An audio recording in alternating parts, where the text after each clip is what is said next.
కీడు రాకూడదు. ప్రతి మనిషి అదే మైండ్ సెట్. అన్ని మేలులు పొందుకున్న నువ్వు కీడు వచ్చినప్పుడు ఇంకా దేవుడికి ఏమవుతావు? దగ్గర అవుతావు ప్రార్థన ద్వారా. అర్థమైందా మీకు? ఒక్కొక్కసారి శ్రమలు వస్తాయి, బలహీనతలు వస్తాయి. వాటి యందు కూడా ప్రభుని ఏం చేయాలి? మనం స్తుతించాలి.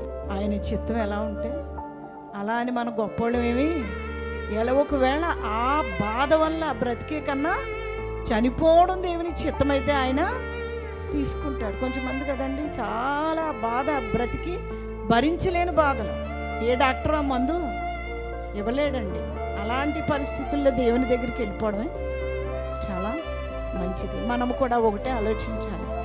మనం అన్ని మేలులే కానీ కీడు వెనక ప్రభు ఏముంచానన్నాడు? నేను కూడా ఉంచానని ఆయన వాక్యం చెబుతుందిగా. దానికోసం కూడా మనం ఎదురు చూడాలి. ఏం చేయాలి?